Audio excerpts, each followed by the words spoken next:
Welcome to It's Called Soccer, the show that brings you the biggest stories, the best guests, and so much more. I'm Rebecca Lowe, host of NBC's coverage of the Premier League. I'm joined every week by 8-time Premier League winner Gary Neville to debate everything that's going on in the world of soccer. So make sure you join us every single Wednesday, and so you don't miss an episode, subscribe on Apple, on Spotify, and on YouTube. And this is what's coming up on today's show. We discuss the troubles at Tottenham Hotspur. If they go out the cup to Liverpool, they then struggle in the FA Cup, it could be trouble time. Ruben Amorim calling his team the worst in Manchester United's history. I think this is pretty much true because it's been briefed out that every single player is up for sale. Can Nottingham Forest upset the odds? Jamie Carragher actually had them to go down this season, which is just absolutely incredible. I mean, it's So the worst did I. prediction of it. Oh my God. And are Arsenal throwing it away? You've got to have risk, you've got to have innovation, you've got to be creative, and you've got to take chances in the final third. We talk Erling Haaland signing that monster 9.5-year contract. It feels very gimmicky. It feels like you've got control of him if you sign him for 6 years. And Ted Lasso's Brendan Hunt joins the pod and gets stuck into Gary. For commentary on the Super League, we go to Gary Neville. Like, really? Gary Neville? Old big club Neville? That's all coming up on It's Called Soccer.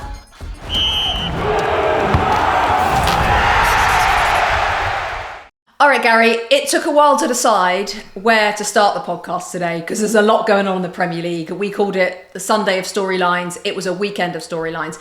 I think we're going to start with Tottenham. They went to Goodison Park.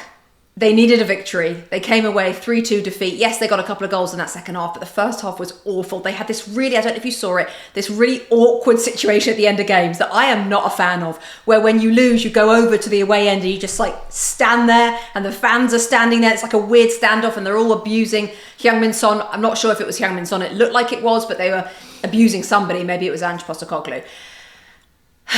Injuries, we know. We know about injuries. But Bournemouth have had injuries, Gary, and they're doing just fine. So where do you stand right now on whether or not Ange Postecoglou can turn this around? Look, I hope he can. History at that club, to be fair, makes it difficult because they tend to sort of err on the caution of sacking managers versus keeping them. But I hope he can. I think there's something special about the way in which Tottenham play football. I know there are obviously vulnerabilities with it, and we'll come on to those I'm sure and talk about them, but to actually get a team to play football like they do is not easy. The passing movements, the combinations are incredible. Now I get the fact they concede goals, I get the fact that at times they look the most naive team in the world, but that's the first thing to say.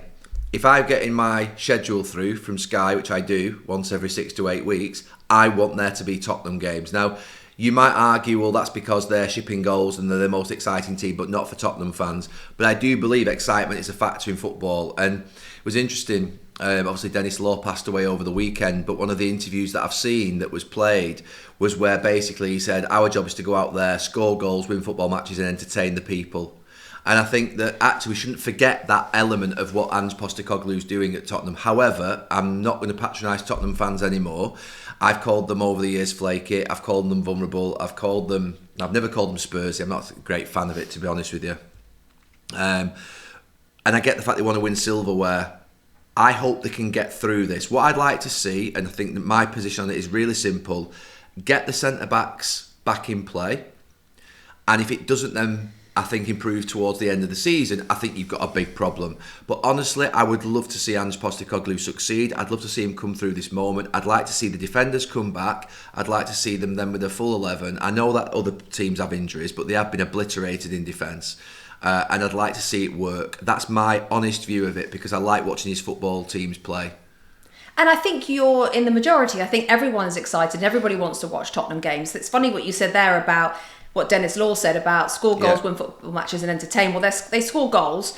They don't win football matches. I mean, if you look at the season, they don't win football matches. They've lost 12. Yeah. We're talking at the same level of the Christian Gross days, by the way, late 90s. That's where they are in terms of comparison. And entertain, well, sometimes. They haven't entertained for a long time.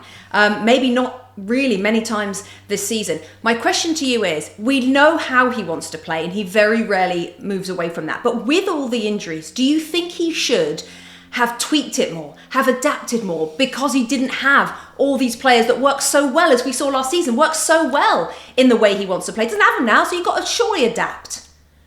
We will talk about United shortly, won't we? Because we've got a manager at United who is being steadfast in his defence of, we're going to stick to what we do. We've got this idea, we're not going to change. And I believe it's wrong. I don't like it, because historically, if we needed to play counter-attack against Arsenal when Arsenal were brilliant and we weren't maybe as good at football as them, we would play counter-attack. If we needed to play high press, we would play high press. If we wanted to play possession against one of the lower teams in the league and dominate the game that way, we could adapt into different types of games with different opponents. And I believe that was always the way of football. Over the last 10 years, because of Pep Guardiola, because of other managers, we've got this feeling that you have a philosophy, you stick to it, you stick to your idea. When I went to Spain as a manager, I didn't understand what it meant when they said to me, what's your idea? You know, mister, what's your idea? Because they call the coach mister in Spain. What's your idea? I've got no idea. But I was like, what do you mean, what's my idea? If we're playing away from home against Real Madrid, we'll probably counter-attack, we'll play a bit deeper. If we're playing at home against one of the teams lower in the league, we'll be on the front foot and we'll be high-pressing, we'll trying to dominate the game. And I couldn't work out what they meant. But it's a really clear principle in different parts of Europe that they have to have this idea. Ruben Amorim is driving it down our throat. Ange Postecoglou has sort of shoved it down our throat for the last... I'm not going to change, mate. And that's the worst Australian accent you'll ever hear on a podcast. Ever, but he's not. I didn't even know that was you trying to do one. I'd like to actually hear you trying to do one. But you're right. He won't. You're right. But that's all very well, Gary. Right? If you're winning games, that's having your beautiful idea, and it's obvious on the whole it works. But when it's absolutely not working, it's 1,000% not working. They're 15th in the Premier League, Gary. He's got to change it. Yeah. Look, you're talking about subtle things, aren't you? So you're talking about the potential of the two fullbacks not being as high up the pitch at the same time as early in the build-up in play. Simple thing. One really simple thing that I would say that's a massive risk. If you give the ball away in your own defensive third and your two fullbacks are advanced, your centre-backs have got massive spaces alongside them, you're likely to concede goals if you're sloppy in possession. But that's the way he plays. That's the bit that we loved about him last season. So I agree with you. It's not exactly what I would do. I would adapt. But I'm not a football coach. I would want to see my team adapt to different circumstances, different opponents. But he's not going to do it. And what I'd like to see is the fact that he's got these big cup matches coming up. Obviously, he's got the Carabao Cup semi-final replay. He's got the next round of the FA Cup. If he can maintain cup runs and get a trophy this season, he's promised Tottenham a trophy. Now, this is a club who have sacked a manager previously on the build-up in the week leading up to a Carabao Cup final. It was the wrong decision, but it was done for different reasons. We know it was Jose Mourinho before the game against Manchester City. I commentated on that game. I would say that Ange Postecoglou should be left into the end of the season as a minimum. He should be allowed to progress the cup runs. I think the league, obviously Tottenham can't be relegated, but they won't be. The centre-backs should be allowed to return, and I think at the end of the season it should be assessed. That is my honest view. And I'm really steadfast on it, and I feel strong about it. If they weren't in the cups now, and they got knocked out the semi-final against Liverpool, and they got knocked out of the cup in the next round in the FA Cup, and they were finishing 15th in the league, and the centre-backs came back and they were still losing games, I think he would be in big trouble. I think at this moment in time, I think the club holds their nerve. They've got a really talented coach who needs some backup and support with injuries and players coming back, support with regards to another transfer window, and I think he can build a really exciting team there at Tottenham, is my honest view. But we know what happens at Tottenham. If they go out the cup to Liverpool, they then struggle in the FA Cup, it could be trouble time. Yes, he has promised them a cup. He said it, and he's backed himself into a corner. Okay, we got to get on. We got to move on to our next brutal manager. You are. No, I'm just stating the fact. Do you think they should sack him? No, I just think they're 15th in the Premier League, What and do he you needs to think? change. I don't think they should sack him. No, I don't. I think they might. I wouldn't be surprised. I think they might. I wouldn't. Before you're not the surprised. cup runs. Well, he's done it before. I know it was different, but he's done it before. Because they are 15th in the Premier League. I know they're 8 points away from the bottom three, but Everton beating them squashed that up a little bit. He's got to. I just want to see him adapt. And you know what I'd also like to see him, Gary? I'd like to see him be a bit more polite. I don't know if you saw the interview that he did with the reporter yesterday. The reporter I didn't see it, to know. The reporter said to him, familiar story, what did you make of the game? And Ange Postecoglou said, familiar story? And the guy said, well, in that you lost. which by the way is quite brave. And he said, "Oh, great way to start an interview." And he's just so rude to reporters. I am waiting for the day. I see every single post-match interview and pre-match interview, Gary. He is seen as one of the good guys in that he's got a great sense of humour, and I've seen that, and that's great. But I'm not sure a reporter is there to be spoken to like that, and he's not the only one. But every week it's like that, and I just would love a day. It's not going to happen because their career it would go one way or the other. But a reporter saying, "You know what? I'm actually not here to be spoken to like that. Yeah. I'm actually here to ask you questions. Please, could you answer them?" It really annoys me. That does. No, Rebecca, let's touch on that because I absolutely agree with you. Not just Ange Postecoglou, anybody who goes back to report. I've not seen that part of the interview, to be honest with you. I actually went to the WSL game yesterday quite early, the Manchester United-Manchester City game. But I honestly think that, and I've said this to reporters actually who've worked at Sky, if a manager is ignorant with you or arrogant with you or is out of order and abrupt in their sort of, you absolutely should be empowered to go back and give them some and make the questions even more difficult, double down. So if they don't like that question, now to be fair, that's something that ultimately reporters may or not want to do. But I think if you're, to be fair, going to be embarrassed by a manager, I actually think reporters, it's well within their rights to double down, answer the question, ask the question again, ask another variation of that question if you don't get the answer. And to be fair, I think that's something that ultimately will make interviews a lot more entertaining and exciting as well. And in the end, there might be a level of respect built. Because one thing I would say about football managers and football players in general, and I class we here because I'm talking about how I felt at the end of a game sometimes when I went into a mix zone or I went into a sort of interview area. You do feel like the world's against you. You feel like you get a bit paranoid, you do, about the fact that everyone wants you sacked, everyone wants you out of a job, and you feel that little bit of attack. So you are on the front foot a little bit when you go in there. The idea that actually they sort of, you bite back against them, I think is something that's well within the rights of the reporters to do that. We'll get on to Ruben Amorim in just a tick, but we've got to touch on Denis Law. Gary, we did a whole segment on Denis Law at the weekend. Passed away last Friday at the age of 84. You posted on Instagram your tribute to him. Over 200 goals and just over 400 appearances. 2 titles, European Cup, Ballon d'Or in 1964, coming off that unbelievable season of 46 goals. That record at Man United still stands. And then off the field, such a popular person at the club, part of the Holy Trinity. We were thinking at the weekend, we don't think we can think of another front three that have all won the Ballon d'Or. George Best, Bobby Charlton and him. We just can't think of it all at the same time in the same era. For you, your memories and your tribute, talk a bit about Denis Law. Yeah, I mean, for those who obviously I didn't see him play as a football player, but the context that I wrap around the football side of it is the Ballon d'Or. I mean, to win the Ballon d'Or, everyone knows how challenging that is. For any player, you have got to be one of the true great players of any generation to have won the Ballon d'Or. You are an absolutely unbelievable footballer to be respected and win that trophy. So for me, that puts into context his ability as a football player. Obviously, I've seen the goals, I've seen the performances, I've seen the celebrations. My dad and my granddad were the ones who informed me about Denis Law, who told me the stories of Denis Law, of Best Law and Charlton, when I was travelling to United when I was younger. And when you're a young kid and you're 5, 6, 7, 8, 9 years of age and your granddad's talking to you about these great players, all you really think about at that time is the players you're going to go and watch in the game that you're going to go and watch and how far are we away from the ground. But then now when you join Manchester United, the way in which I can also put it into context is I look at sort of the most important people in the club's history. Manchester United, I think, is one of the most fantastic football clubs in the world. It definitely is. But I think of Duncan Edwards and Sir Matt Busby, and I think of Best Law and Charlton. When I think of that period between 1958 and 1968, where those 5 people, obviously tragically the Munich air crash in 58, where Duncan Edwards lost his life with the other babes, and then you've got Sir Matt Busby and rebuilding this team from 1958 through to 68 to winning the European Cup. These are the 5 most important people, I believe, in Manchester United's history, and have informed what Manchester United is today as this iconic football club that's known around the world. They built this club right from the foundations. I know it goes back to sort of the late 1800s with Newton Heath, but when you think about sort of the start of when you start to think about what Manchester United become a global superpower, it is Sir Matt Busby and Denis Law and Bobby Charlton and George Best and Duncan Edwards and the rest of the babes. So for me, I can't hold them any more esteem than saying they're the most important people in the club's history. And I was fortunate, obviously I know members of Denis's family really well.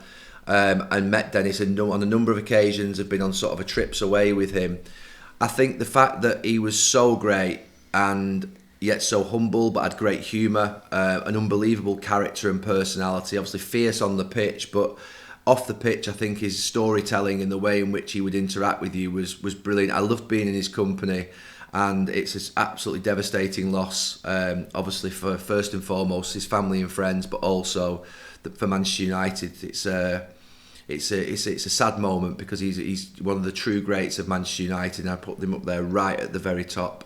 So you talk, Gary, about what made United the club that it is today, but this club is very different from those years, from your years. And at the weekend, as we move on to the team of today, they lost to Brighton at home by 3-1, conceded after just 5 minutes. Another pretty poor performance. But the interesting part of what happened was the post-match interviews that Ruben Amorim gave. And you're smiling because I think we might have a different opinion on his quotes. I'm just going to read you what he said in the post-match interviews. He said, this is actually not in an interview, this is actually with a press conference. So this is the written journalists, okay? Everybody was there, but it was also being filmed. He was asked about the situation in the game and the current form. He said, imagine what this is for a fan of Manchester United. Imagine what this is for me. We are getting a new coach that is losing more than the last coach. I have full knowledge of that. Like I said, I'm not going to change no matter what. I know we can succeed, but we need to survive this moment because I'm not naive and I know that we need to survive now. I don't think he means relegation. We are being the worst team, maybe, in the history of Manchester United. I know that you want headlines, but I'm saying that because we have to acknowledge that and to change that. Here you go, your headlines. When that came out, we were on air. We were like, cut it, let's get it out, ASAP, let's get that out on the airwaves. We've got to talk about Ruben Amorim, oh my goodness. And I think it was a bit of a shock. We all knew, of course, that's going to be the headline, and that was the headline, worst team in the history of Manchester United. How do you feel about the comments?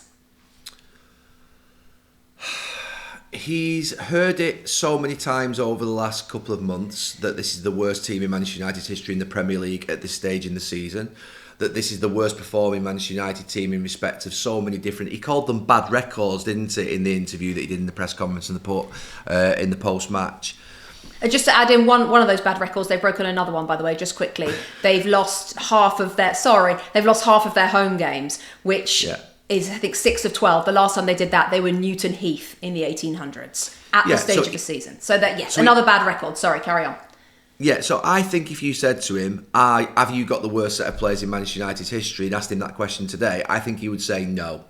I think if he said, have Manchester United's current team got the worst record in Manchester United's history, Premier League history, he would say yes. So I think because so many people in so many press conferences, and he's aware himself, are saying to him, this is the worst Manchester United team in record in history in these different areas, I think he's quoting it back to startle everybody, to sort of say, look, we're in a really bad moment. He's got great English, so I'm not going to go down the route of, I think it's a misapplication of sort of his words, because I don't think it is, because I think he understands English very well. But my view is that I think he's had that said to him over a few weeks. Do you realise this is the worst Manchester United team in history by losing this many games? He's been asked lots of those types of questions, and I think he's playing that back a little bit. Do I think he actually thinks they're the worst Manchester United team in history? I don't think he does. However, whether that's true or not, who knows at this moment. What I do know is that I think he's sending a message. I think he's sending a message to the players. I think he's sending a message to the fans. I think, to be fair, if I was an owner of the club, I would be sat there today thinking, I've invested hundreds of millions of pounds in this squad.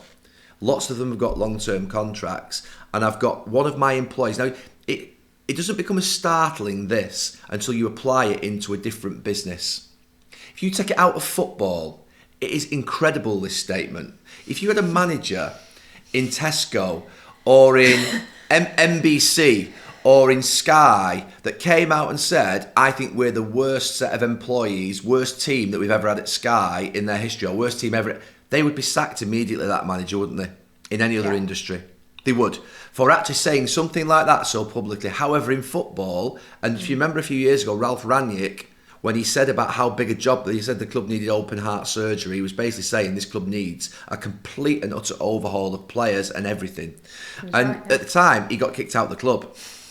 So that will be for the owners today, hearing those words and the sort of communications department. It will be devastating for them to hear that from their manager that they've just employed, given a number of years contract to.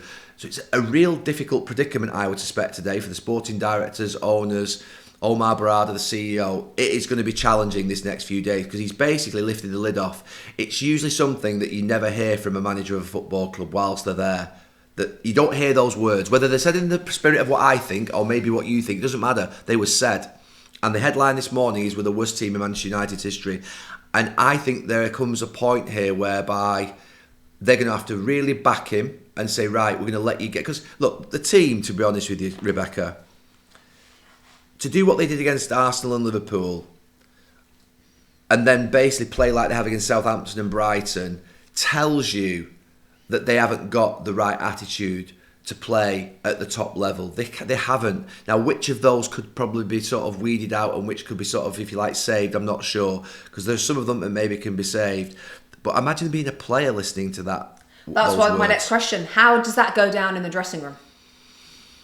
Does it seek out the few that have the real soul and the real integrity and they say, I don't want to be a part of the worst team in Manchester United history. We'll lift our game every week now. I mean, it sounds so like simple and naive. Yeah. Or does it just lose everybody?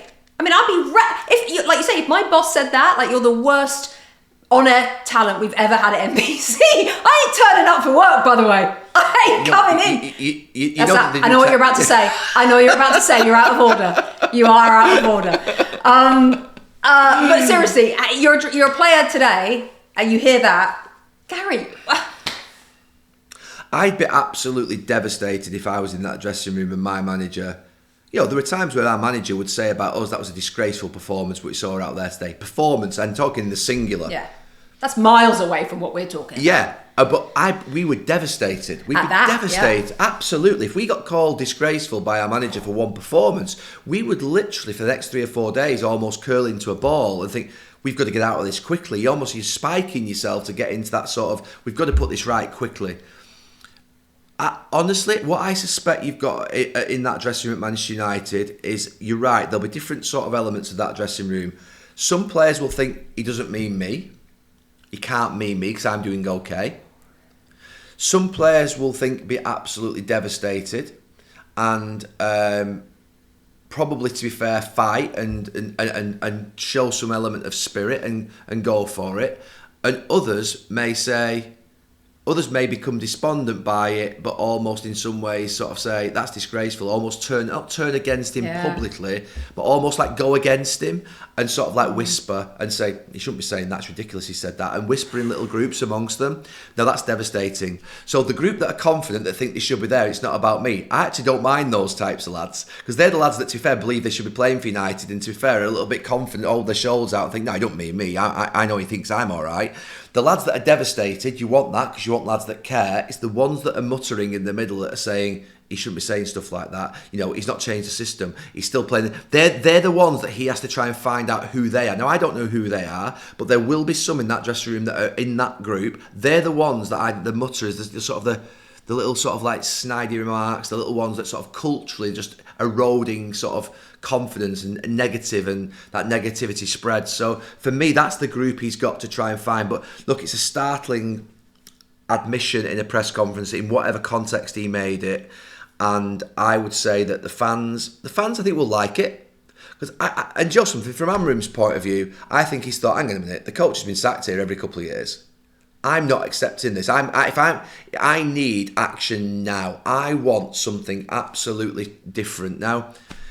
Over the last few months, Jim Ratcliffe, Dave Brailsford, Omar Barad, they've made some big decisions, and they've made a lot of cuts at the club in terms of sort of big numbers of staff. I suspect, and I think this is pretty much true because it's been briefed out, that every single player is up for sale. No matter who you are, probably Ahmad may not be, and maybe one or two others, but pretty much every single player in that dressing room, I think, is available. Not actively, you're up for sale, we're going to sell you, you get out. I'm talking about available to be able to be bought.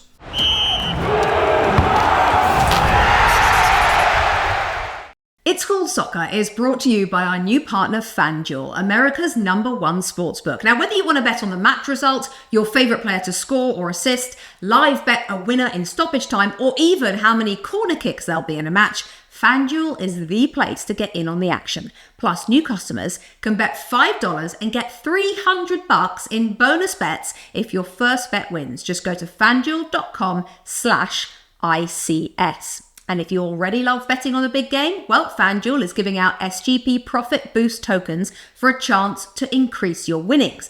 Just go to FanDuel.com/ICS or download the FanDuel Sportsbook app and get in on the action. It's safe, secure, and super easy to use. And if you win, the payouts are instant. Make every moment more with FanDuel, America's #1 sportsbook. Must be 21 plus and present in select states, or 18 plus and present in DC. First online real money wager only. $5 first deposit required. Bonus issued as non-withdrawable bonus bets, which expires 7 days after receipt.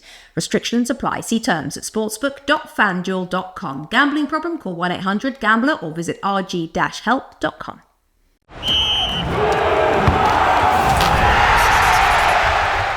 Should we talk about something positive? Because it's been a bit negative so far, let's be honest, on the podcast with Tottenham and Man United. Let's talk about Nottingham Forest, shall we, Gary? Joint second in the Premier League, level on points with Arsenal, 44 points, 6 behind Liverpool. Yes, Liverpool have a game in hand.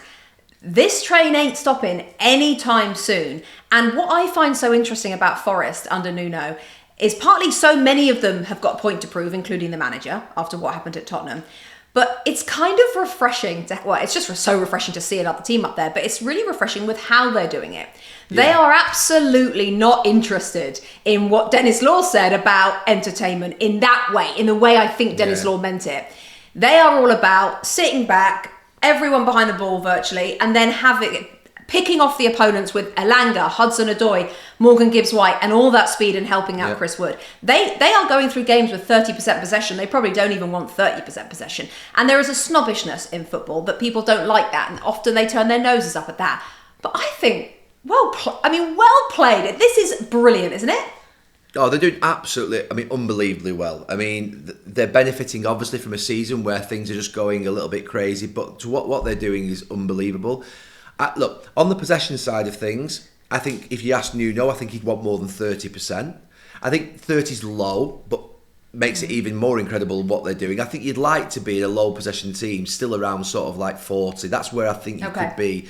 Because I just think 30, you are relying upon counter-attacks and moments still in games, which, look, I love counter-attack football. It's devastating. We used to play counter-attack sometimes, but it's hard to do and maintain and get the consistency results over a long period doing it. However, can they do a Leicester? Can they go and have the most miraculous season and do something completely and utterly crazy? I don't think so. I mean, Liverpool are well up there at the moment, but I thought to hang in there against Liverpool, I thought Liverpool played so well in that second half against them. In the last 10 minutes, I thought Liverpool, to be fair, should have scored a goal. But the saves, the blocks, the resilience that they showed at the end of that game was fantastic. They've got something about them. They've got some really talented players. You've just mentioned it. It's a great story. It's an absolutely great story. It's even better because the person who sometimes comes on this podcast, Jamie Carragher, actually had them to go down this season, which is just absolutely incredible. I mean, it's the worst prediction of it. Oh my God, did you? Oh my God. At least I'm owning up to it. Oh, come on. They finished last season with 32 points. That's the lowest amount of points to ever stay in the Premier League. So it's not the worst shout in the world. It's the worst prediction. It is now. It is now. Well, don't try and justify it then. Oh, please. They finished 17th. No, I mean, I would have had them, to That's be what fair, makes it amazing. I would have had them in the bottom half of the table, no doubt about it. But they look, they're having an unbelievable season. It won't maintain, but then that doesn't matter because it shouldn't maintain. The other teams have spent billions, and Nottingham Forest has spent some money. You don't think he'll maintain? You don't think they could finish second or third? No, I don't think they will. I don't. But you know something? I hope they do. I hope they do. The more that we get shocks in the league, the more that we noise up the top six who think obviously they have a right to finish in the Champions League places, the better. So I'm absolutely not sat here thinking that I want them to. I just feel 16 games to go is a long, long way. I feel it'll be difficult to maintain, but I hope they do.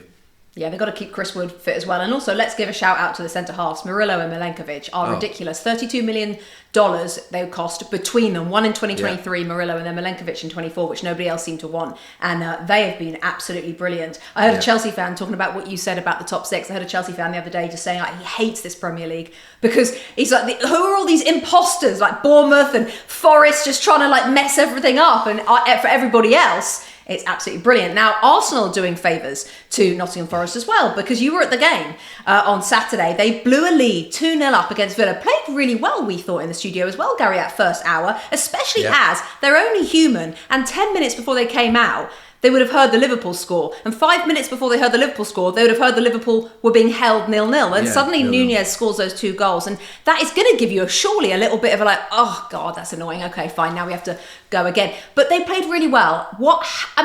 That's not okay, is it? 2-0 up with half an hour to go at home.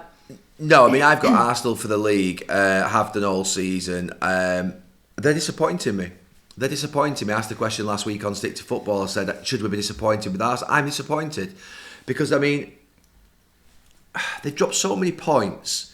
Not just on Saturday, the game against Villa, which I think, to be fair, they had that game won and they should have sealed it up. And then, look, when Saliba doesn't play, it can't fall off the edge of a cliff.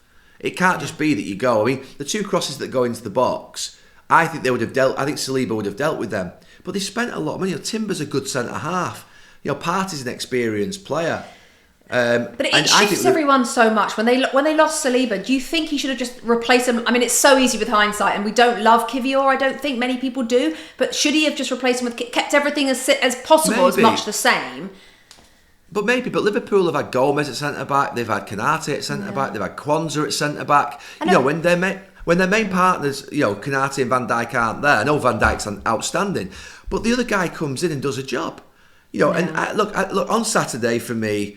Arsenal were disappointed. I think they've become so obsessed with set pieces. I don't know how much they're practicing them. I don't know how much emphasis there is them on trade. Might be wrong. And there's 2 things about Arsenal.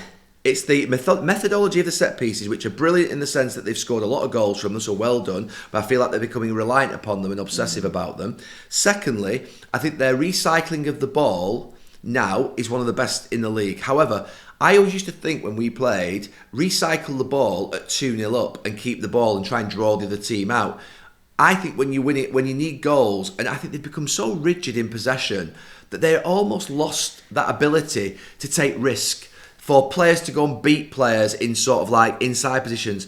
I never see their front 3, the front 3 could do combine, but I don't see them combine as a front 3 should. I sometimes see the sort of distances between them are too big. The central centre forward, whether it's Jesus or Havertz, sometimes are never where they should be. Sometimes they're never where they should be. And again, that's not always, but they like to drift and wander. So for me, I look at them and think they've become so rigid. You get the ball into, say, Havertz, or you get the ball into sort of, I think somebody else in midfield, and they end up always turning back and coming back towards their own goal and recycling it. They don't get on the half turn and pop it through. So there's no real sort of what I would call connection where you're sort of getting that ball through, the passing up, the building up, they get into the final third, and it gets into Havertz, and then it's on the half turn, and then they're popping it through on runs that are like this. They're playing so sort of what would be... It's inhibited so almost. Yeah, it's inhibited. It's so formulaic that they go wide and then you see it come back out again to go the other side. And I want to stop. Look, it's a great way. They've got a beautiful way of playing from box to box. No problems. But you've got to have risk. You've got to have innovation. You've got to be creative. And you've got to take chances in the final third. I get the fact that we've gone through this Pep Guardiola sort of period where wide players get it and they're not supposed to give it away and they don't take risks and they give it back. I think they've got to get to that point whereby they push more balls through in central areas and try and play more through passes, and they need more runners in behind without the ball. Which they used to do. I mean, that's what's so crazy. Those 2 seasons where they pushed City all the way, they did everything you basically just said. It's very odd that they've completely... And I know they've got injuries. I understand there's no Saka, there was no Odegaard for a while. What has happened to Odegaard, by the way? I mean, look, I love Odegaard. He's a great player.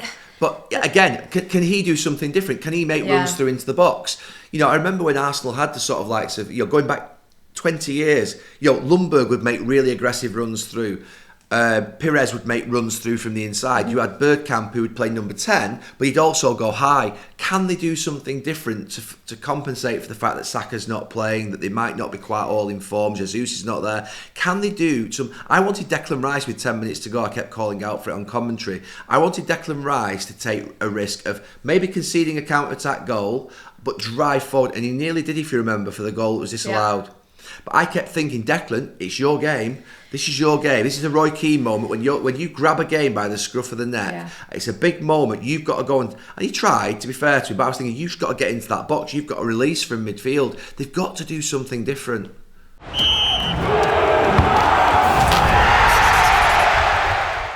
Gary, one more topic to touch on, which I've not heard you talk about yet. I'm not sure if anyone in the States has, is the Erling Haaland contract. 9.5-year deal in his pocket at Manchester City. Go. There's a few things for me that I thought. The first thing I thought was, what a statement by City. They're getting serious. They're sort of, if you like, building this new team. They're building it around Pep Guardiola, who's decided to stay, and Erling Haaland. So I thought, okay.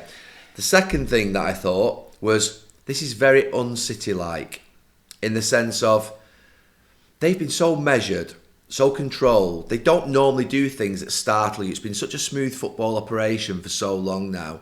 And in the last few months, things have obviously been really poor on the pitch. So they announced that Pep Guardiola's staying, which is obviously great news. It feels like a big PR hit, you know what I mean? Pep staying, so you forget about the football for a week or so. Then a few months later, 9.5-year deal. So it didn't feel City-like. It didn't feel like how Khaldoon and sort of the rest of them have operated in the last sort of, if you like, 7 or 8 years, where they've retained control. Players are never sort of the dominant force. The manager, the sporting director, the structure, and will basically sort of, a bit like Sir Alex Ferguson, nobody gets that special treatment. Nobody gets a special contract of that size and that scale. So that was the second thing I thought. The third thing I thought was, these contracts of 9.5 years, who says it hasn't got a buyout of 150 Well, apparently it hasn't. David Ornstein says there are no clauses, and David Ornstein does tend to know about these things. There's no clause after year 3. There's no clause after year 4. So my point is, there won't be. I don't think they'll have to sell him in the first few years. There's absolutely no way that they would have to in a 9.5-year deal. But there must be triggers. Right, you don't sign a 9.5-year deal if you're City, and you don't sign a 9.5-year deal if you're Erling Haaland without triggers or something in there that allows you some sort. A trigger, as in, well, if wage, I've always got to be the best paid player in the team. So if they sign someone and more money than him, that would heighten his wage again.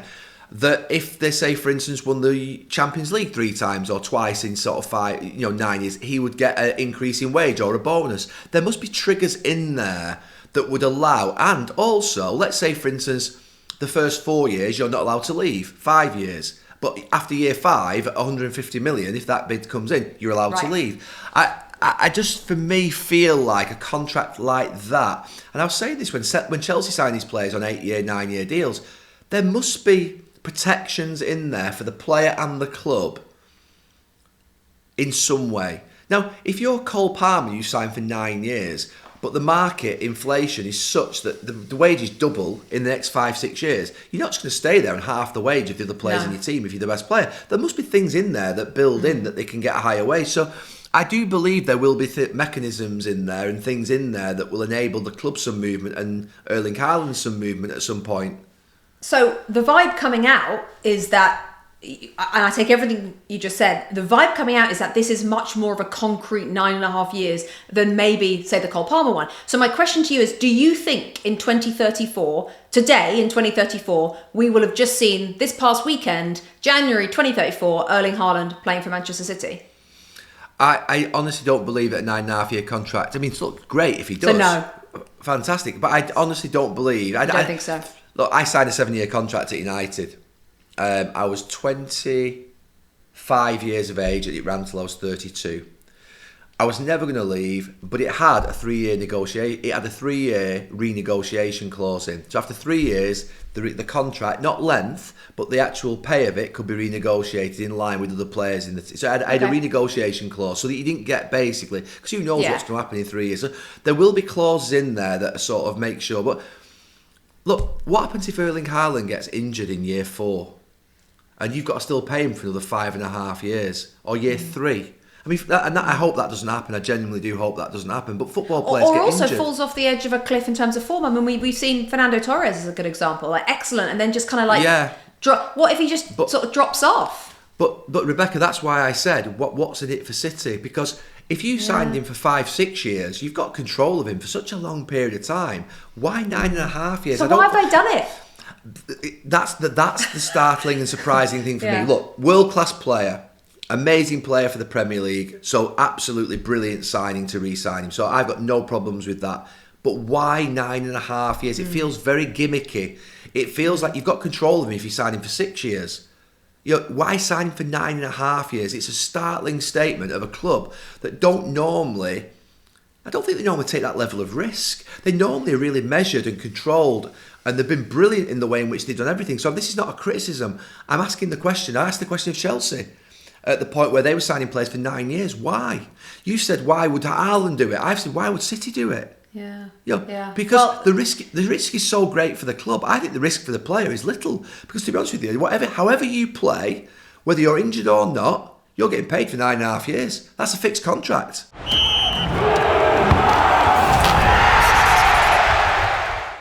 This episode of It's Called Soccer is brought to you by Huel. I've got it right here, Gary. It's perfect. I know. For us, who are so busy, I travel a lot. You have a mad travel schedule as well.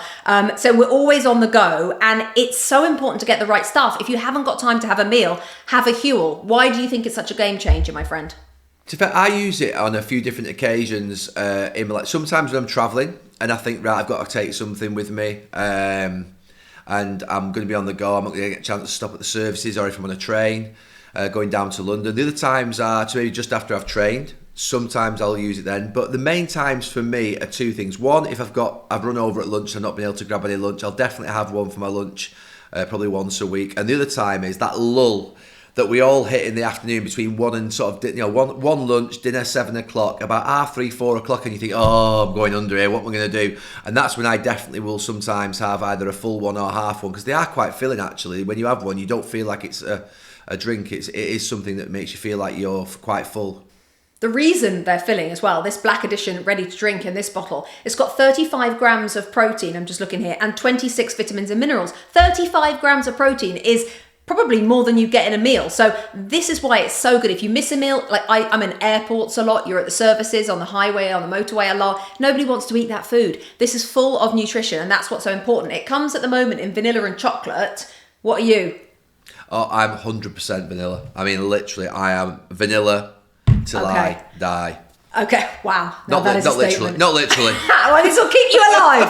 I am vanilla as well. My husband, though, is chocolate. So they are vanilla and chocolate. It's like having a milkshake without the guilt. So if you want to try it, go ahead. New customers, we're giving you 15% off, plus a free gift. Use our exclusive code ICS at huel.com/ICS. So that is 15% off from Huel, plus a free gift for new customers now. The code is ICS at huel.com/ICS. Cheers.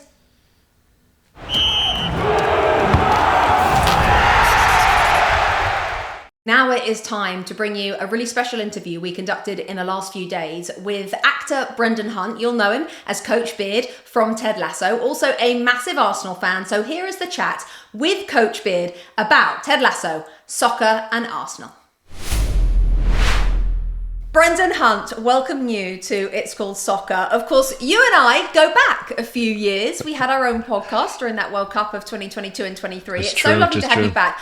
Although I know, of course, you pretty well. I know you're a massive Arsenal fan. Everybody is also going to know you from Ted Lasso, which we will get to. But your Arsenal fandom really started, Brendan, at the height of Gary Neville and Jamie Carragher's careers. So I'm thinking... I'm quite surprised you actually came on this podcast.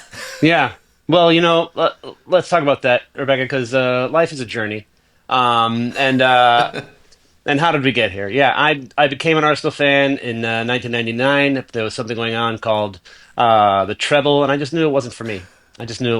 And and of course, there were some very intense Arsenal and Man U games during the course of the following years, which really cemented my opinions in both directions, and just a real confidence that Gary Neville and all his cohorts they're just bad people. They're not just footballers doing their jobs. There's a moral bankruptcy there, and I could carry that with me for the rest of time. And and then what happens? But suddenly we're in another decade, and here's Gary and Jamie up there, and we'll get to Jamie. But there's Gary and Jamie up there on the Monday Night Football as I'm living in England, and they're sounding so intelligent and articulate. I mean, Gary's doing the heavy lifting, Jamie's on charm. I get that, but still, and I was like, it's not for me. It's just not for me. These guys are not for me. And then the thing that changed was I was sitting there in my house in Richmond. One Sunday afternoon, taking care of my little kid and watching the football idly, and the Super League was starting to happen, and what a bummer. And like for commentary on the Super League, we go to Gary Neville. I'm like, really? Gary Neville? Old big club Neville is going to come down here and tell us what a great idea the Super League? And as history has shown, no, Gary dropped, I don't know if I can curse here, Gary dropped a goddamn hammer and gave really all fans of English football, particularly, but really world football, the exact lyrics to the song that was already going in their head of why this all sucked. And that was the day when finally I had to accept Gary Neville might not be so bad. As for Jamie, well, Jamie took a little while longer to really stand out in relief. And I didn't know yet what an honorable thing he was doing and trying to become more than just the own goal king of Old Trafford. But still, he was a guy who threw a pound coin into the stands at Highbury, and a pound coin that was just sitting there on the ground. That didn't come from anywhere. Just any insinuation that it was thrown by an Arsenal fan at him has never been proven. And so he's just some moose. But then he's on there with Gary, and again, Gary doing the heavy lifting. But okay, maybe he's not so bad. But when Jamie won me over, and we're gonna go to visuals here. So a couple years ago, NBC occasionally lets me sit in the gantry at stadiums, and I was in the gantry at Selhurst Park, Rebecca's good old Selhurst Park, and over to our left, there's Jamie doing his coverage for Sky Sports, just like with his tight Euro pants and his, just straddling Selhurst Park, just straddling it. Now, you'll note that no one else has their foot. Martin Tyler definitely does not have his foot up there. Peter Drury does not have his foot up there. But that's not why he won me over. No. I take this picture and and I send it to my a friend who's an Arsenal journalist there, the great James McNicholas, and he is like, oh, that's so funny. Carol will love that. And he's going to send it to Jamie. No, don't send it to him. Don't send it to him. Oh, no. And not only does he send it to him, but by the end of the night, that picture was Jamie's Twitter avatar. Jamie Carragher. All right. I may have been wrong about you too.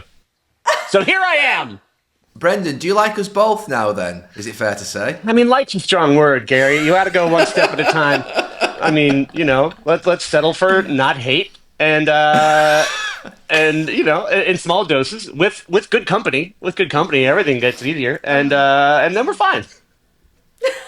Wow. I love it. Have you got a description of Rebecca that's something similar, or? No, because Rebecca has always been sunshine. Brendan. You know it to be true. I want to ask about the podcast that you both had together. Yes. That's not a question, Gary. Carry on. No, it is a question. How was it working with Rebecca, and why is it not continued? Well, because it was World Cup specific. We did the Men's World Cup and then the Women's World Cup, and you may have noticed that those have both stopped for a while. I do not quite have the mental bandwidth to become a full-on sports media person as much as I loved it with Rebecca. So it's going to continue to be great because if we get to continue to do it, because we take these long breaks. And as Rebecca and I have discussed on this podcast that you've clearly not listened to, is one thing that's kind of insane about it is, Rebecca and I, if I may say, Rebecca, have always hit it off incredibly well, incredibly quickly, but we've met twice, and only in a work setting, basically. We've never, hung out, around a TV watching a match, and yet we get on a podcast together and thick as thieves. So if this doesn't work out, this is your fault, Gary, because you are the random element being introduced. Maybe that was the key to your relationship, only actually meeting her twice. And the first time time that we ever met was really the beginning of Ted Lasso. So, well, actually it wasn't. It was a year later. So Sure. the beginning of Ted Lasso started in 2013. Gary, I don't know if you know this, and people listening and watching might not know this, that Ted Lasso started as an NBC promo for the show that we do now, the Premier League. And a year after, and obviously it went viral, it was amazing. The year after, and they did the return of Ted Lasso, which was, I still can't, in fact, my face still hurts from laughing from that day I had to spend with Brendan and Jason Sudeikis in the studio, trying not to laugh and ad-libbing my way through. Oh no, there's no script, you'll be fine. Just follow Jason, you'll be fine. What is going on? They were so great. It was, another amazing promo. And that was in 2014. Brendan, you came to an LA Fan Fest, 2021 maybe? Coach, it is so good to have you here. First and foremost though, Arsenal fan, talk us through the shirt. Right, so I decided to bring my very first Arsenal shirt from 1999, and apparently it's a small, and I don't fit in it so good, and I have to hold my stomach in it, and I'm losing my breath. I tried, Rebecca. That was the 2 times we've ever met. And then, of course, in 2020, Ted Lasso went from that promo to being a real show. And that's always an amazing story. So obviously the characters were there in 2013. Just talk us through how it went from 2013 to 2020. Yeah, so 2013, it only was going to exist as this promo. NBC reached out to Jason, and with the ad company Brooklyn Brothers, we sort of landed on this coach character who was going to be, sort of a parody of the Ugly American, or of the rootin' tootin' college football coach who knows absolutely nothing about soccer and yet is coach of Tottenham Hotspur, which, as we've seen over the years, is actually not so crazy. But it was just, it was a 5-minute, 6-minute video, and it could only have existed for that much because it was just a sketch, really. Him just yelling and screaming and not knowing anything about not just soccer but England. And we had a good time, and we took the job really because they were like, "Hey, if you take this job, you'll get to go to England for 3 days." England for 3 days. Wow. Cut to now where I've spent most of the last 3 years of my life there. But it was just this lark, and it went so well. The next time they were like, "Hey, come on back. Can you do it again?" I'm like, "Yeah." Do we get to go to England again? No budget for that. Oh. But that ended up being a gift because that version of the character, we just landed on this thing where he's more, sort of musing about what he misses about England and what a lovely time he had there. It sort of opened this door to like a sensitive side of a still kind of a 2-dimensional character. But we had a lovely time with it. You really should go back and check out Rebecca's work. It's The Return of Ted Lasso. It's on YouTube. Rebecca crushed. She did make us bleep wanker, which is ridiculous. They made me say wanker. We didn't make you say wanker. Well, it was they said if you, I can't remember how it happened, but I was like, that would be a good word to say because it's such a not used word in America. And I was like, and I'd only been in America a year, and I'm like, NBC, I've only been with you guys for a year. I can't say that. They're like, say it and then we'll bleep it. And I was like, you have to bleep it because I just don't think, I was still very much in the English TV world of like, I can't say that on television. No. Like, that's so big a word. So I said it and they did bleep it. Thank you. If I recall correctly, the word that got to me was Rebecca has asked us to bleep it because she's worried that her grandmother will see it. It's like, oh, okay, all right, fine. And so after that, that went pretty well again. And then we were just like, Jason in particular was like, there's something else here. We got to keep doing this, whether it's a commercial or a show or not. So February, me and Jason and the great Joe Kelly got together, and we sort of like, brainstormed a season, and we were on the model of The Office there. So like 6 episodes, and a special was kind of what we were thinking. We wrote a pilot, felt kind of good about it, and then basically it disappeared for 3 years because Jason kept having children. Joe was going on to great successes, and I was here in LA just hanging on for dear life, baking on a rock. And right about the time when I was like, you know what, I think actually regional theater is the way to go. I'm going to do regional theater. I'll be perfectly happy. See the country. It's going to be great. And then suddenly Bill Lawrence came into our lives, proper TV mogul Bill Lawrence. And after that, things moved very quickly, and here we are. I mean, honestly, Brendan, I obviously heard about Ted Lasso and the first series came out and I didn't watch it. And I was thinking, there's no way that I can like this. And then I ended up watching a couple of episodes with my daughters, and honestly, we literally binge watched it all. It was absolutely incredible. And to be fair, well done to you all for it. You could not... the question, I suppose, is, I will ask you a question here rather than sort of make a statement again, is could you ever have imagined how big it has become and the impact that it's had? Oh, golly, no. I mean, Jason made a joke when he hosted SNL there, like, it's crazy that the show is so successful because it's about two things Americans hate: soccer and kindness. What you don't want your opponent to know is that you're tired. Okay, look, I know y'all are exhausted. I get it. But I don't want you to show it. Okay, I don't want to see y'all walking around with your tired faces all...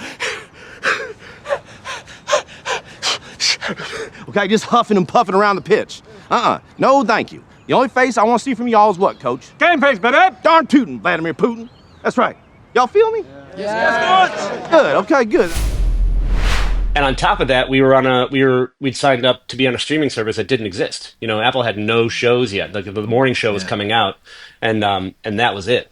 So we just thought we would, we finally were going to sort of tick this box that was in our heads of, like, this Ted Lasso should be something, and we'll put it out there, and it'll have its humble place in the streamosphere.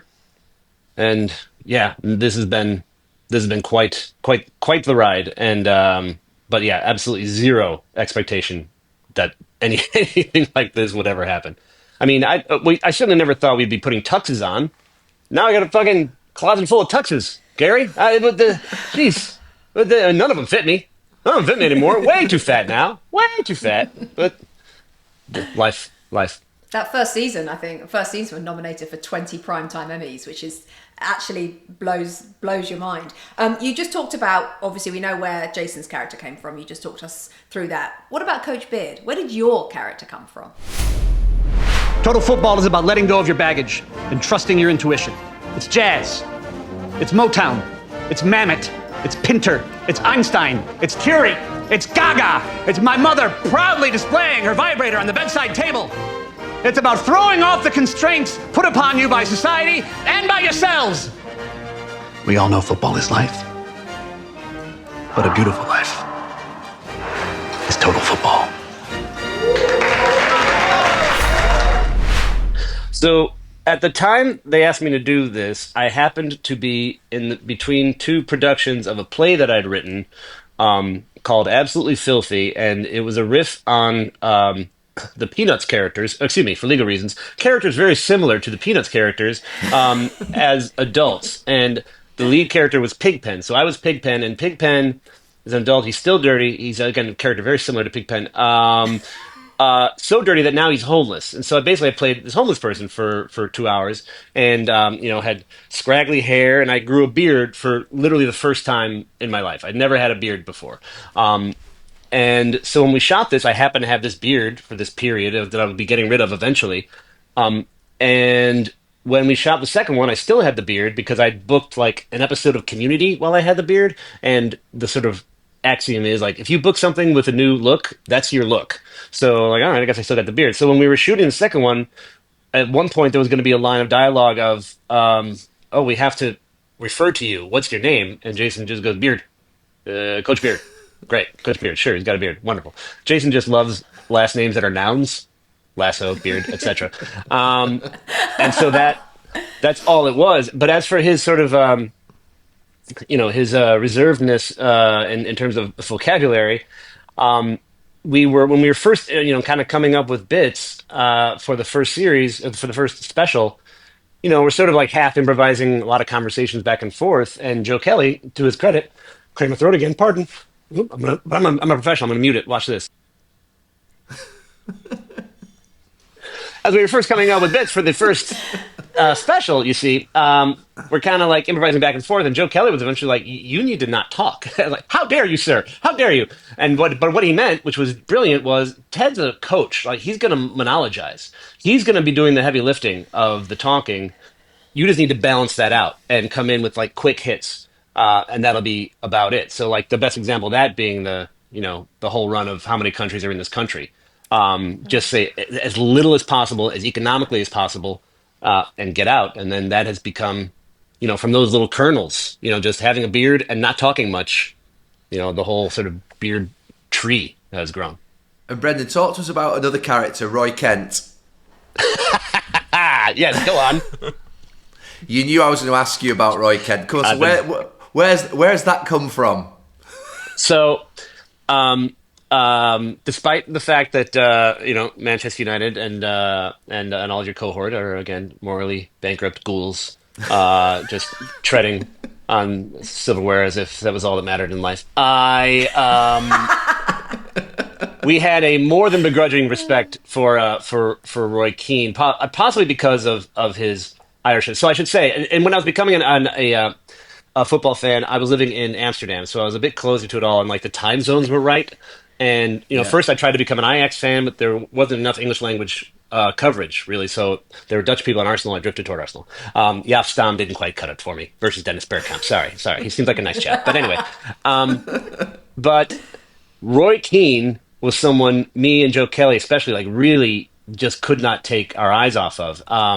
And just the terror of him, the stories of him, even when things like didn't go well for him, like the red card against Newcastle was still like incredible. These sort of moments of like imposing himself and then going too far. The first match I ever watched in a proper football pub in Europe was the second leg of the Juventus semifinal, which, as we well know, is a huge part of the Keane mythology. And like even not knowing much about football at that point, like that dude's incredible. And that was before I saw him flip out on people in his story.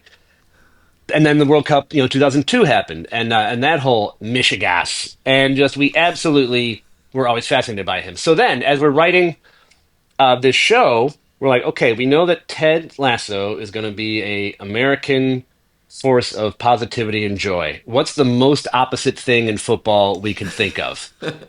Roy Keane, right there. We did not have to go hard. Like, okay, great. So we'll write this character based on Roy Keane, and he was Roy Kent, I think, in the very first pilot that we wrote long ago. But he was still Irish because Roy Kent was just a placeholder name. Then we're finally having castings for it, and we're writing it here in LA. Our great casting director Theo Park in London is sending us video of people. She sends like an Irish guy and a Scottish guy and an English guy, and then side story, Brett Goldstein just gets the part from the writer's room, blows us all away. Okay, all right, so Roy Kent is English now. And in my head, and I think I even said this in the room, like, and we'll change the name eventually, right, guys? Because this is a bit on the nose, right? When Roy Keane come out, we'll try a little harder. And I mean, literally, like, not till we got to London and like a week before, and like scripts have been printed that said Roy Kent on them. Hey guys, we haven't gotten around to changing this not subtle name at all. And everyone was like, what are you talking about? His name is Roy Kent. I'm like, his name can't be Roy Kent. What are you talking about? And sure enough, the name is Roy Kent, and that's worked out just fine. But yeah, I mean, I hope I can be there someday when at some charity event or whatever, just coming out of the bathroom, Brett and Roy bump into each other. I just want to be there, mostly to see Brett just fold into a tiny origami flower while he waits for whatever Roy will say to him. Have you discussed it with the man? No, we've not brought it up yet. I might do off the back of this interview, though. Okay, just before we get onto Arsenal, I got to ask it. I'm representing the people. With 3 seasons Sure. Are we doing a 4th? What's happening? Please give us. Yeah, when is it coming back? Okay, as Gary's just asked it. A lot of rumors out there. You bad people preventing the community of what they want. There's smoke, but there's no fire. And there's been smoke for a long time. I mean, I don't know. I don't know, Rebecca's the answer. It would be nice if something happened. I'm certainly all for it, and I'm standing by. But here we are. Here we are, not in London. So yeah, I don't know. I'm optimistic, but I'm not as optimistic as I was a month ago. Talking about optimistic, let's talk about Arsenal. How dare you? How dare you, Rebecca? Okay, I want to go. Okay, let's start by, we know when you arrived at Arsenal, that kind of 1999 era, so I know Dennis Bergkamp was big then. Before we get onto today's Arsenal, just give us a rundown of like who you fell in love with most, and therefore why it's so deep a part of you. Well, Dennis Bergkamp was a fantastic gateway drug. Because I was watching Oranje by that point as well. And And so like, oh, that's the same guy, but in a different uniform, but he's the same position, but in the same. Wow, this is crazy. As you learn the sort of wrinkles of football. The very first, no, not the first game, but the game that sort of cemented me as an Arsenal fan was the legendary day when Kanu scored his hat trick at Stamford Bridge in the last 15 minutes. Because I was only watching the last 20 minutes of that game. I was just passing a pub, and like, oh, okay, all right, the Chelsea and Arsenal, yeah, let's see what happens. And that hat trick happens, and the third goal in particular being still to this day one of the best goals I've ever seen live, like just physically impossible goal. So Kanu was huge for me. And then Sol Campbell came in. Like I did not yet have like a learned hatred of Spurs yet. And I kind of like don't like there's that tiny bit of like I don't know, imposter syndrome. We're like, okay, all right, yes, I do cheer for Arsenal, and I do cheer for them maybe more than any other team I care for now. But here's the thing: I only got to them when I was 26. I can't pretend I despise Spurs because of all the other kids at school who hated Spurs. Nonetheless, when Sol Campbell came by from Spurs, I thought it was the best. I thought it was just magnificent to just kick mud in the eye of the rival. And I'd already thought he was a good player too. Like had seen him play because by that point I was just like 3 o'clock on a Saturday. I lived by the football pubs. I would just watch matches. I would watch like Leeds Spurs, and like, ooh, it's Charlton versus Wigan. I don't think they were ever in the Premier League at the same time. You know what I mean? But really the big one was Thierry Henry. Now Thierry Henry, it should be noted, in that Kanu game, at one point he gets the ball on the right touchline, just nothing but space in front of him, and he dribbles it out of bounds. And he hangs his head, and he looks really bad. And I'm like, well, this guy sucks. Get this guy out of here. I think 2 weeks later he had his big 2-goal match at Southampton, and then he was off to the races. But I feel, and this is legitimate. I often feel quite fortunate to have found football just at the time when Thierry Henry was finding his greatness, because to be able to watch him week in, week out for all those years was just the knowledge that you could see literally anything happen from this guy, and you would be constantly amazed by things. And really, one of the big ones there was I'd had a particularly horrible night on a Saturday night. I talk about it in one of my one-man shows. I'm not going to talk about it here because it's not for children, but it was a very, very bad night. And the next day I was at a very Amsterdam kind of bad night. I'll say that much. And the next day I was still shattered. I hadn't really slept. My girlfriend is sort of like taking care of me because she knows that I'm an idiot. And even though she was taking care of me, I saw the time. I was like, hey, babe. She did not like football at all. Babe, Arsenal's playing Man U, so I'm just going to head down. Thank you for taking care of me. She's like, oh, go. And that was the date. That was the Highbury 1-0 where he scored the crazy volley to himself over. Yeah. And that was after the night I'd had, that was for me. Thank you, Terry. Thank you. You've done more than the chicken soup ever could possibly have done. But that goal in particular was not only that he's amazing, but holy Lord, football's amazing. This is I could never have imagined something so spontaneous and artistic as that. To even choose to do that. I know. But lots of people talk about this old thing, but everybody look up that goal. Thierry Henry, 1-0, Highbury, fantastic. Brendan, what do you see as the catalyst for the sort of growth of the Premier League in the US? I mean, obviously, you're going back to one of the great Arsenal teams when it obviously started for you. But when would you think the big moment was? Obviously, it's gone huge in the last 10 years or so. There's something about distance that lets you only see the good parts of something. Like, you guys are in the weeds of football in a big way. So you see the warts and everything, down to the root, and we don't we do here see oh boy, there's some problems with the NFL. There's concussions, there's this, there's that, and there's all this money going around, and the things that you loved as a kid, you're more apt to sort of judge harshly. But then suddenly, as a generation, we're starting, maybe 2 generations now, we're discovering soccer and particularly English soccer. And it just seems really authentic. It seems really authentic and pure. And I know that you guys see where some things are contrived now, and where some things are too corporate. or what have you. But the spirit of it, I think, is still sincere and true and real, and I think irresistible. Um, and outside of that, no commercials is great.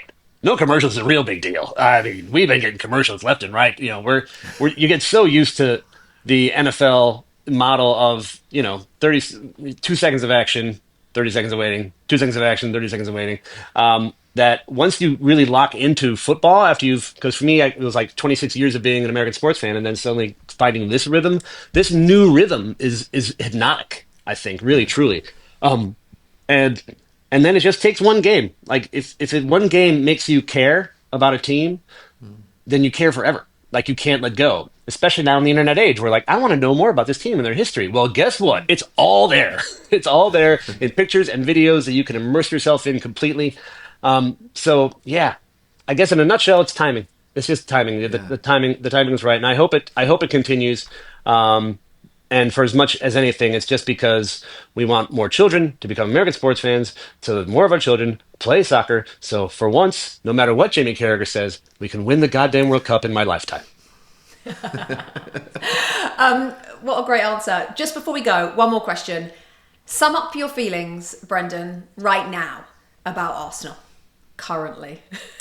Well, I know this interview is going to go out there a while from now, and there will have been, unknown beautiful successes that'll have happened. But in a nutshell, I love Arteta. I love the Arteta era. I love what he's about. I love what everyone who works with him says about him. Most importantly, like they're the ones who know for sure, and the unanimity with which people hold him in such high regard is rather compelling. Full disclosure, I've had the good fortune to meet him a time or two. He's a fan of the show. He said one of the nicest things anyone's ever said about the show to me and Jason. He said, you made me look at things in a different way. Like, oh my God, oh thank you, Michael Arteta, that's so great. I think every owner gets their fair guff, but I think actually the Cronkies, and I think it's more Josh than Stan nowadays, are doing a pretty good job. I sure would like, I'm definitely in the chorus of people who would like them to pay £500 million for a striker in the next 5 minutes. But the vibe at the Emirates has changed. I didn't get to go to the Emirates till 2014. When we were shooting the show, I tried to go every single week. I felt it was my duty, now that I finally lived in London, to be able to go. And like the vibe is palpably different. And I'm sure you both have seen that. It is. And then you add that North London Forever song, actually called The Angel, to the mix. And it feels like there's something special happening. I will acknowledge that there hasn't been a trophy for 5 years. I get that. I get the people like Gary with all their trophies think it's a really important thing. That's fine. And there's going to need to be a bit more of that at some point. But this moment as an Arsenal fan, particularly after 10 years of doldrums, are pretty satisfying. But definitely has to cement into something sooner than later. Yeah. Brendan, what a joy to be back on a podcast with you. I absolutely adore you. Thank you so much for coming on. Fingers crossed. I know Gary is as well for a 4th season of Ted Lasso, as with the rest of the world. We all would love to see that. And listen, thank you for your time and best of luck with everything that you've got coming up. Thanks for having me. And screw you for ducking me, Kara. What are you afraid of? What are you afraid of, Jamie? Face me! Brendan, thank you very much. I'll send the message on to him. Thank you. Well, what a great interview that was, Rebecca. How good is Coach Beard, by the way? I absolutely love Brendan Hunt. Thank you to Brendan for coming on. What are you going to say? You're going to say something? He's a better coach than me. Oh, just getting in that first. I love it. All right, we are back same day next week, next Wednesday, with another episode of It's Called Soccer. Thank you so much, everybody, for joining us. Don't forget, subscribe to YouTube, Spotify, Apple Podcasts. We're on them all. Leave us a little rating, little 5-star rating, maybe a little comment. Not going to read them, just kidding. Gary, I'll see you next week.